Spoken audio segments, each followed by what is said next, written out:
Hoy día vamos a ver el ciclo celular. El objetivo es comprender el proceso de reproducción celular y la importancia que tiene este magnífico proceso. Según la teoría celular, según el tercer postulado, todas las células provienen de la división de otra célula ya existente. Por tanto, la célula vendría siendo una unidad de reproducción. Pero para que una célula se pueda reproducir, sobre todo una célula eucarionte que contiene un núcleo definido, no puede llegar y dividirse en dos.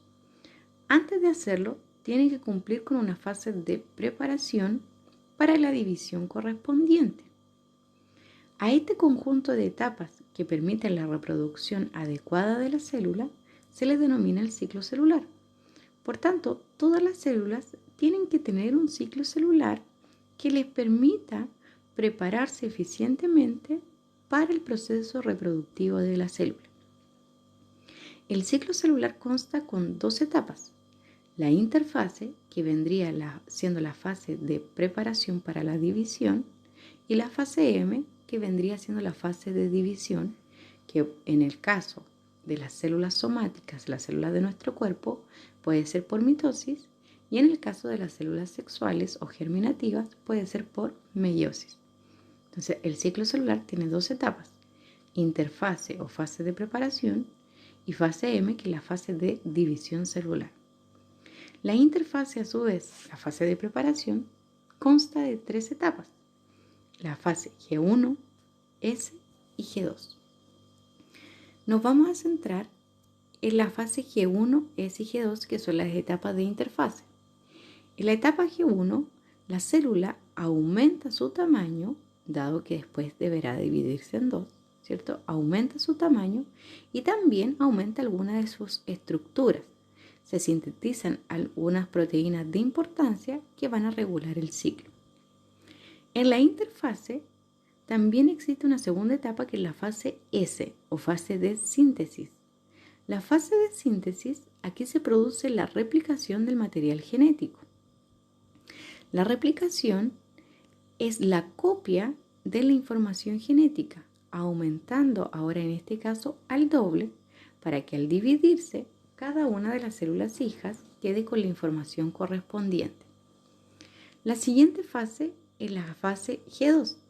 Aquí se repara el ADN en el caso de que hayan habido algunas complicaciones en la fase de síntesis, ¿cierto? Y se sintetizan algunas estructuras que participarán también en la división celular para que la cromatina pueda descondensarse o compactarse como corresponde para este proceso. Entonces, fase G1, la célula aumenta de tamaño y se sintetizan algunas proteínas y organelos de importancia. Fase S, se sintetiza o se duplica el material genético.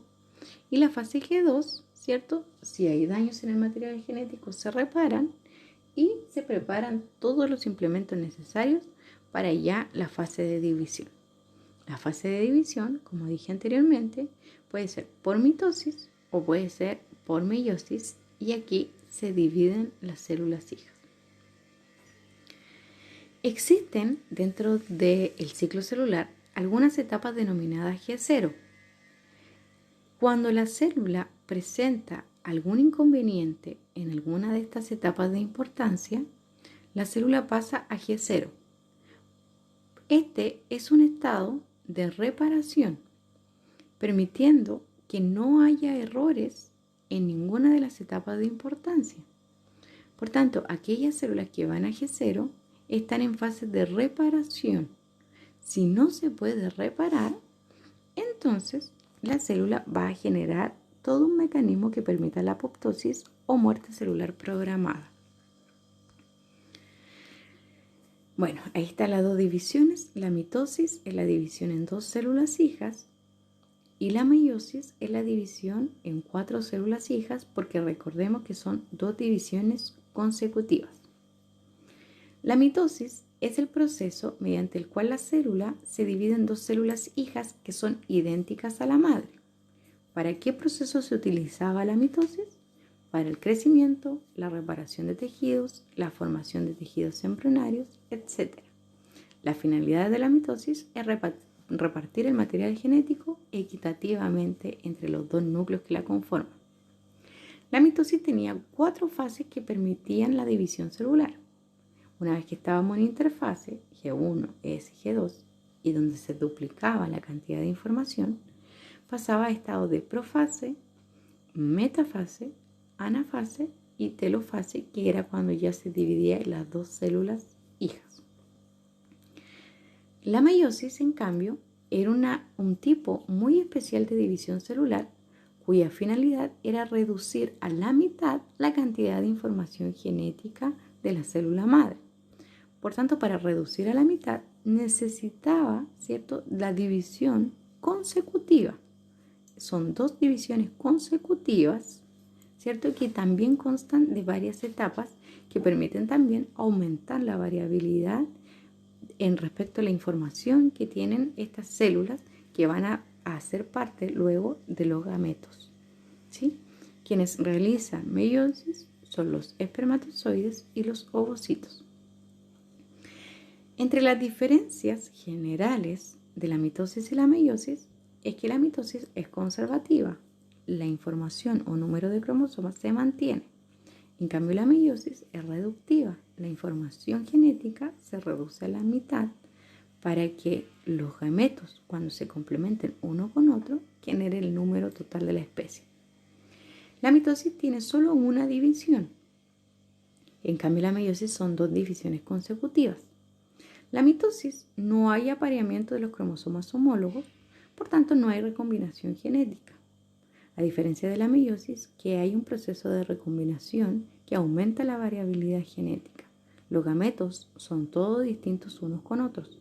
En cambio, las células somáticas son todas iguales a la progenitora. La mitosis ocurre en células no gaméticas, células somáticas. En cambio, la meiosis ocurre en los gametos, espermatozoides y ovocitos. Pero este ciclo celular, ¿cierto?, como ya nos hemos dado cuenta, está controlado, ¿sí? Existen puntos de control. Los principales puntos de control son 3. El primer punto de control es en la fase G1.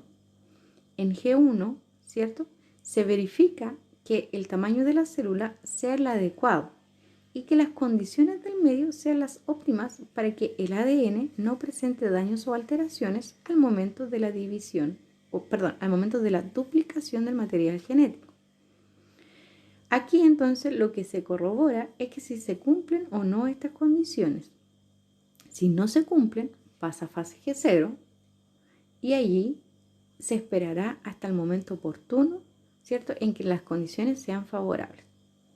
El primer punto de control está a finales de G1. El segundo punto de control, la otra etapa de G0, está a finales de G2. Aquí se revisa si el material genético no presenta errores luego de su duplicación. Se verifica que el medio también sea el favorable para la división. Si existió algún error en el proceso de replicación, la célula pasa a fase de G0, ¿cierto?, promoviendo entonces la reparación adecuada en el ADN.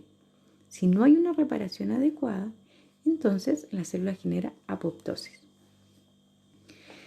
El tercer punto de control está en el punto de la fase M, ¿sí? Aquí se verifica que todos los cromosomas que se hayan unido al uso mitótico puedan separarse adecuadamente. Recordemos que en la anafase, los cromosomas se separan. Por tanto, aquí es necesario que exista una separación adecuada que no desfavorezca luego la división de la célula y la cantidad de información genética que tenga cada una de las células hijas. Entonces, ¿qué es lo que regula o qué es lo que va a permitir el control del ciclo celular? El ciclo celular está controlado por 2 tipos de proteínas que actúan en forma conjunta. Una de ellas son las proteínas ciclinas y las otras son las proteínas quinasas dependientes de ciclinas. Estas son las que permiten la regulación del ciclo en las 3 etapas que vimos anteriormente, G1, G2 y en la fase de división. Si faltan estas señales, la célula desarrolla un conjunto de reacciones programadas que provoca la muerte celular. ¿Sí? Entonces, estas proteínas quinasas dependientes de ciclinas y las ciclinas, ¿cierto? Que son las que le otorgan el funcionamiento adecuado a este control del ciclo, van a permitir regular si la célula pasa o no de una etapa a otra y si está preparada para hacerlo o no. Vamos con una de las alteraciones que nos convoca hoy día, que es el cáncer. El cáncer es una enfermedad que se caracteriza por lo siguiente. Las células escapan a todo control de la multiplicación, es decir, no existe un control adecuado dentro del ciclo celular. Las células, al perder un control del ciclo, se empiezan a multiplicar de forma excesiva, lo que va a generar primero la formación de un tumor primario. Este tumor, ¿cierto?, va a destruir y a dañar ciertas estructuras normales dentro de nuestro organismo.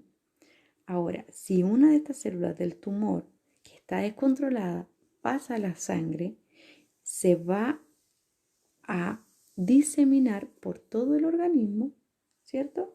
Y va a provocar un proceso denominado la metástasis.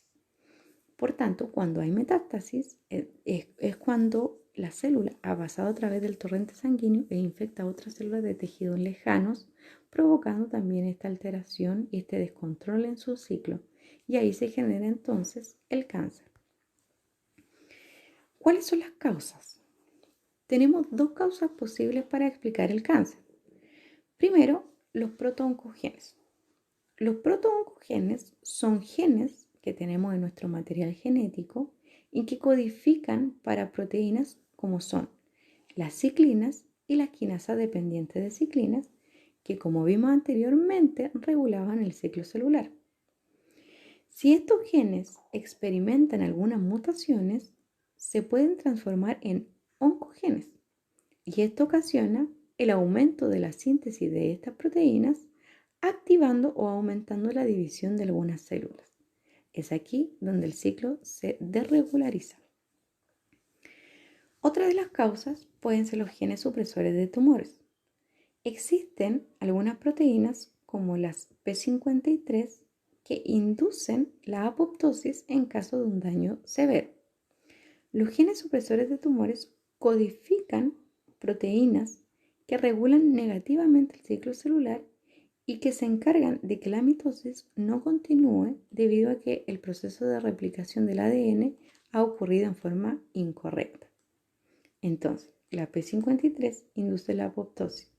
Cualquier mutación que exista en estos genes que codifican a la proteína P53 va a alterar, ¿cierto?, el adecuado funcionamiento de él y en vez de inducir a la apoptosis va a generar la aparición entonces del cáncer. Entonces podemos tener causas en los protooncogenes o en los genes supresores de tumores. Esta codificación que tienen los protooncogenes o los genes supresores de tumores puede verse afectada por ciertas radiaciones o por ciertas sustancias químicas que hay en el ambiente. Dentro de las causas químicas tenemos, por ejemplo, el cigarrillo, algún tipo de drogas u otro tipo de sustancias que puedan verse afectados. La radiación también afecta. La radiación ultravioleta provoca el cáncer de piel y los otros tipos de radiaciones, como las radiaciones que emiten los teléfonos celulares, también provocan algunas alteraciones. Entonces, ya sea con cualquiera de estas dos causas, el primero, al perder el control, va a formar un tumor. Una de estas células tumorales va a pasar al torrente sanguíneo, ¿cierto? Y desde el torrente sanguíneo va a tener acceso a otras células o células cercanas, lo que va a provocar entonces la metástasis en tejidos que están lejanos. Bueno chicos, espero que les haya gustado y nos vemos muy pronto.